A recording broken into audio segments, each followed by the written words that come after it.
तो बच्चों अब हम एक और क्वेश्चन देखने जा रहे हैं जो बोर्ड एग्ज़ाम में 2023 में ही पूछा गया था। किरण प्रकाशिकी का ही ये क्वेश्चन है। तो देखते हैं हम इसको क्या बोल रहा है। ये स्ट्रॉन्शियम टाइटेनेट एक दुर्लभ ऑक्साइड है जो कि साइबेरिया में पाया जाता है और ये एक प्राकृतिक खनिज है। ठीक, इसका उपयोग हीरे के विकल्प के रूप में किया जाता है क्योंकि इसका अपवर्तनांक और क्रांतिक कोण ये 2.41 इसका अपवर्तनांक और 24.5 डिग्रीज इसका क्रांतिक कोण। तो ये ध्यान रखना है, अपवर्तनांक दे रखा है इतना और क्रांतिक कोण दे रखा है 24.5, जो कि हीरे के अपवर्तनांक और क्रांतिक कोण के लगभग बराबर है। इसमें हीरे के सभी गुण होते हैं, यहाँ तक कि कोई प्रवीण जौहरी भी हीरे और स्ट्रॉन्शियम टाइटेनेट के बीच में विभेदन नहीं कर पाता। स्ट्रॉन्शियम टाइटेनेट से बने किसी समबाहु त्रिभुजाकार प्रिज्म ABCD के एक फलक पर कोई प्रकाश किरण अभिलंबवत आपतन कर रही है। ठीक है, तो हमको हमारे काम की चीज़ क्या है, जो हमारे पास मटेरियल है, ठीक है, वो क्या है, स्ट्रॉन्शियम टाइटेनेट, उसका एक प्रिज्म है। ठीक, और इस मटेरियल का, इस पदार्थ का जो कि स्ट्रॉन्शियम टाइटेनेट है, उस पदार्थ का अपवर्तनांक हमको दे रखा है 2.41, इसको हम n से दिखा लेते हैं। और जो क्रांतिक कोण है, क्रांतिक कोण को IC से दिखाते हैं, तो ये हो गया 24.5 डिग्रीज। ये हमारे काम की चीज़ है। बाकी ये बता रखा है कि एक इसका त्रिभुजाकार प्रिज्म है, ये हमारे पास आ गया। इस पे एक किरण क्या हो रही है, आपतित कर रही है, अभिलंबवत आ रही है यहाँ पे। ठीक है ना, जो अभिलंब होता है उसी के ऊपर ऊपर आ रही है। अब हमारे पास सवाल क्या है, इस प्रकाश किरण का इस प्रिज्म से गुजरते हुए पथ आरेखित कीजिए। ठीक है, आगे ये किरण कैसे जाएगी यहाँ, ये हमको बताना है। ठीक है, उसके बाद प्रिज्म में प्रकाश का वेग ज्ञात कीजिए। ठीक है, और पूर्ण आंतरिक परावर्तन के 2 अनुप्रयोगों की संक्षेप में व्याख्या कीजिए। तो पूर्ण आंतरिक परावर्तन हमको समझाना है यहाँ पे। ठीक, और क्या क्या बताना है इसमें पूर्ण आंतरिक परावर्तन के 2 अनुप्रयोग बताने हैं। ठीक, व्याख्या भी कर सकते हैं और लिख भी देंगे तो बहुत बड़ी बात है, मतलब लिख भी देंगे तो नंबर मिल जाएंगे। ठीक है, फिर है प्रकाश के पूर्ण आंतरिक परावर्तन की परिभाषा दीजिए और इसके होने के लिए 2 शर्तें बताइए। तो इसको भी हम डिस्कस करेंगे। ठीक है, तो पहले हम देख लेते हैं कौन कितने मार्क्स का है। तो इसमें सामने लिख रखा है सीधे सीधे कि अगर हम इसमें एक चित्र बना देते हैं इसको ढंग से, तो 1 नंबर हमको यहाँ मिल जाएगा। प्रकाश का वेग ज्ञात कर लेते हैं, 1 नंबर यहाँ है। और 2 अनुप्रयोग यानी कि एक अनुप्रयोग क्या है हम लिख सकते हैं, तो हमारे पास हर एक अनुप्रयोग का 1 मार्क आ जाएगा। ठीक है, और यहाँ पे अगर हम या तो हम ये वाला क्वेश्चन कर सकते हैं या ये वाला कर सकते हैं, इनमें से कोई एक करना है। तो पूर्ण आंतरिक परावर्तन की परिभाषा या इसकी शर्त।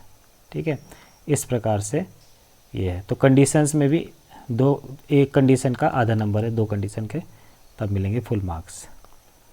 ये हो गया। ठीक है, अब 2 अनुप्रयोग में तो एक सीधा सीधा लिख रखा है ऑप्टिकल फाइबर। ठीक है, प्रकाशिक तंतु, ऑप्टिकल फाइबर, ऑप्टिकल फाइबर, ये तो हमको सिलेबस में लिख के दे रखा है, तो इसको तो ढंग से याद करना है। ठीक है, 2000 ये जो 22-23 का सिलेबस था उसमें अलग से मेंशन है, तो ये डिटेल में भी आ सकता है, इसलिए इसको तो ढंग से ही याद करना है, प्रकाशिक तंतु जो होता है। ठीक है, तो देखते हैं सवाल को करते हैं, यहीं से शुरू कर देते हैं। पहले हमको इसका चित्र बनाना है। ठीक है, अब देखो क्या कंडीशन हो सकती है, या तो ये आगे चले जाएगा और क्या हो जाएगा, आगे अपवर्तित हो जाएगी किरण, या फिर ठीक है, और दूसरी कंडीशन क्या हो सकती है, या तो ये जाएगा टकरा के वापस आ जाएगा। यहाँ पे पूर्ण आंतरिक परावर्तन की घटना होती है। अब पूर्ण आंतरिक परावर्तन की घटना कैसे होगी, हमको क्या करना पड़ेगा, एक अभिलंब खींचना पड़ेगा यहाँ पे। ठीक है, अभिलंब खींचना पड़ेगा यहाँ पे, अब क्योंकि ये अभिलंबवत आ रही है, ये ऊपर से जो किरण आ रही है ये अभिलंबवत आ रही है, तो ये सीधी चली जाएगी यहाँ पे। ठीक, अब हमको क्या क्या पता चल गया, यहीं पे देखें अगर हम, तो ये तो हो गया 90 डिग्री, ये हो गया 60 डिग्री, तो ये कितना होगा, तीनों कोणों का योग कितना होता है, 180 डिग्री होता है। तो अगर हम निकालेंगे तो ये वाला कोण कितना आएगा, हमको ये देखना है। तो 90 + 60 + x = 180 डिग्री, और x = 180 माइनस ये कितना हो जाएगा 150, और 5 6 7 8 30 डिग्री। ठीक है, ये वाला हो जाएगा 30 डिग्री।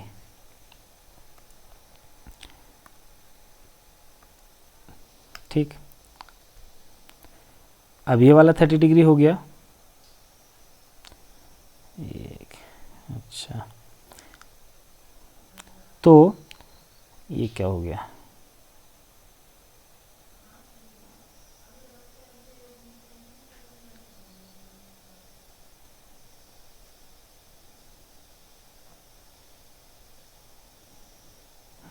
ठीक है, इतना हो गया। एक मिनट, हाँ ठीक है। तो ये वाला 30 डिग्री हो गया, टोटल ये 90 डिग्री है, जो यहाँ से लेकर यहाँ तक है ये वाला कोण। ठीक है, ये वाला कोण 90 डिग्री क्योंकि ये अभिलंब है। ठीक, तो हमारे पास जो ये वाला कोण आएगा, ये वाला, ये कितना आ जाएगा 90 माइनस 30, तो ये आ गया 60। ठीक है, ये 60 डिग्री आ गया। अब तो ये वाला कोण क्या होगा, 60 डिग्री है, ये है आपतन कोण, इस वाली किसके लिए, इस वाली सतह के लिए, इस वाले पॉइंट के लिए। ये हो गया इंसिडेंट कोण यानी आपतन कोण। अब हमको क्या देखना है कि पहली बात तो कहीं पूर्ण आंतरिक परावर्तन नहीं हो रहा, तो इसके लिए क्या देखना पड़ता है, हमेशा सघन से विरल में जारी हो। तो ये सघन है, ठीक है, ये माध्यम सघन है और ये माध्यम विरल है, वायु में जारी है। तो पहली कंडीशन तो फुलफिल हो रही है। दूसरा हमको ये देखना है कि ये वाला कोण क्रांतिक कोण से ज़्यादा तो नहीं है। ठीक है, अभी जब पूर्ण आंतरिक परावर्तन बताएंगे तो एक बार इसको डिस्कस करेंगे। तो अगर क्रांतिक कोण से ज़्यादा है आपतन कोण, ठीक, तो पूर्ण आंतरिक परावर्तन होता है। तो यहाँ पे हम क्या करेंगे, ये दिखाएंगे कि पूर्ण आंतरिक परावर्तन होगा यहाँ पे। ठीक, तो अब हम इसको बनाते हैं। तो पहले हमको दिखाना क्या क्या है, जो ये अभी हम फर्स्ट वाला कर रहे हैं। ठीक है, ABCD में तो A लिख देते हैं। तो जो हमारे पास एंगल ऑफ इंसिडेंट है वो आ रहा है 60 डिग्री। ठीक है, और जो क्रिटिकल एंगल है, ठीक है, क्रांतिक कोण है, वो है 24.5 डिग्री। ये हमको दे रखा है क्वेश्चन में। ठीक है, अब क्योंकि जो आई वाला एंगल है वो बड़ा है किससे, इससे, क्रांतिक कोण से।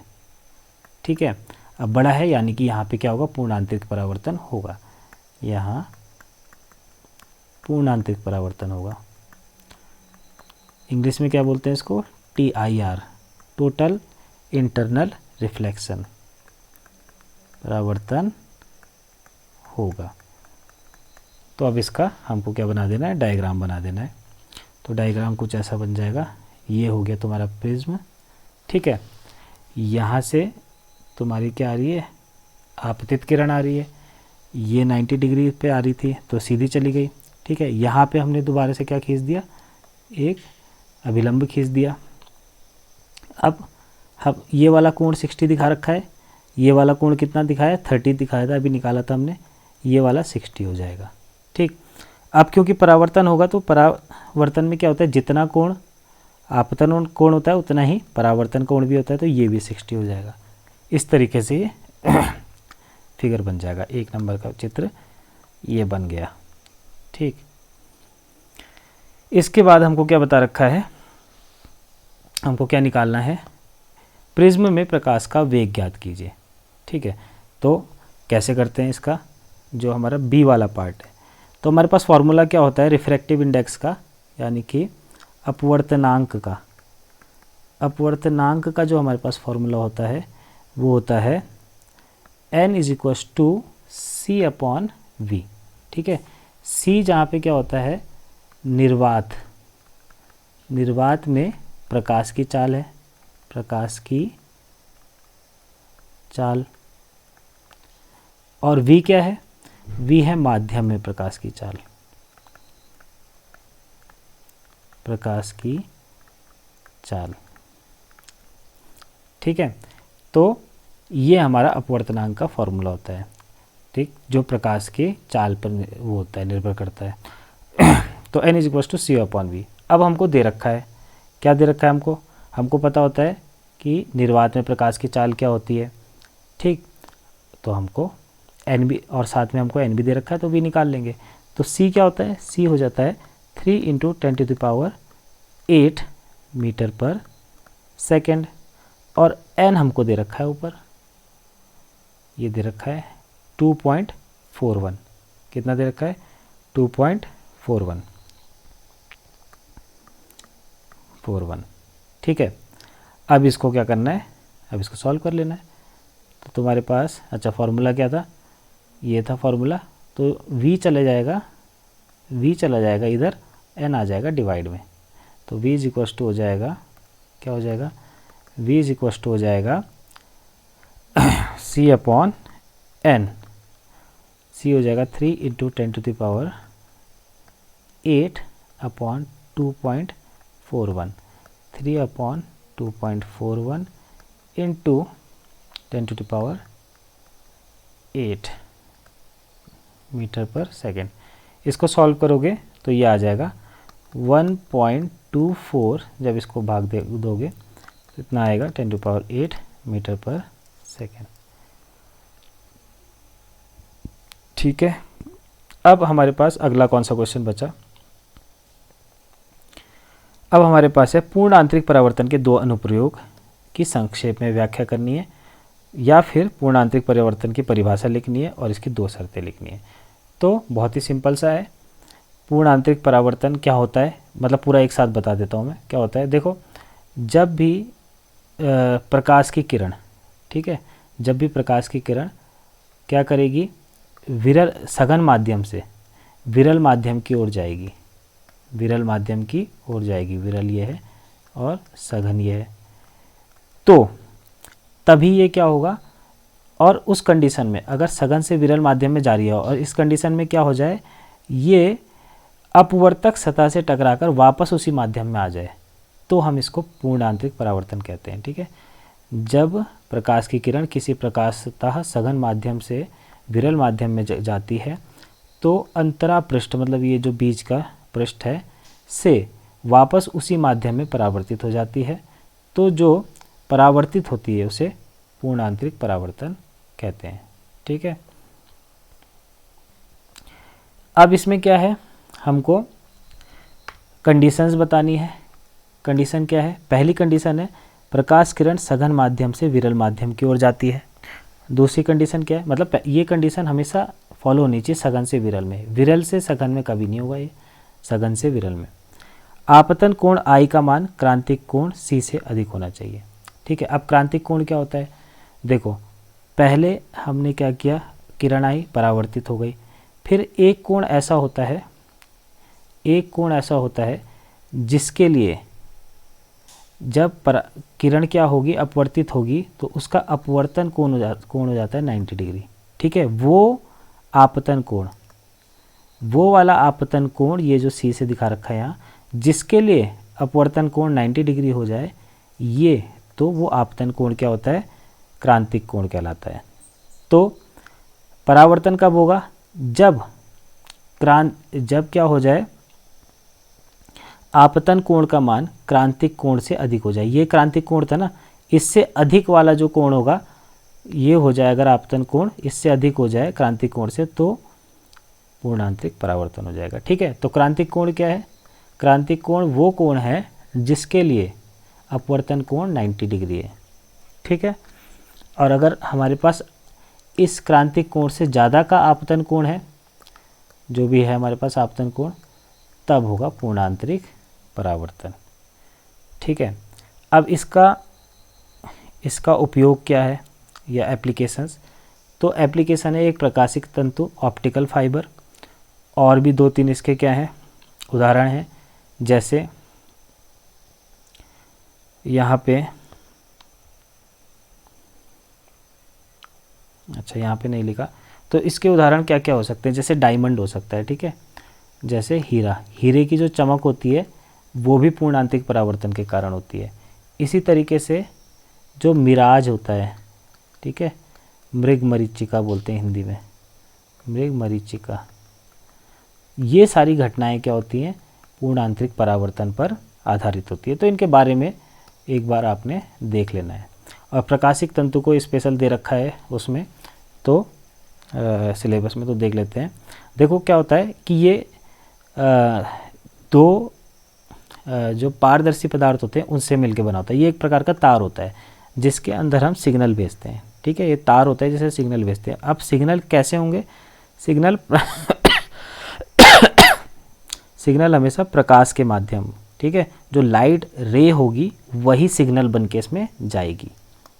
अब होता क्या है, इसके दो भाग होते हैं, ठीक है, जैसे ये तार है एक तरीके का, तो इसमें जो बीच वाला भाग होगा, ठीक है, वो सघन माध्यम होगा, यानी इसका अपवर्तनांक ज़्यादा होगा। दोनों पारदर्शी माध्यम है, ठीक है, कांच समझ सकते हैं वैसे, तो जो बीच में, तार के बीच में है, उसका अपवर्तनांक ज़्यादा होगा, और बाहर वाला जो होगा वो विरल होगा, इसका अपवर्तनांक कम होगा।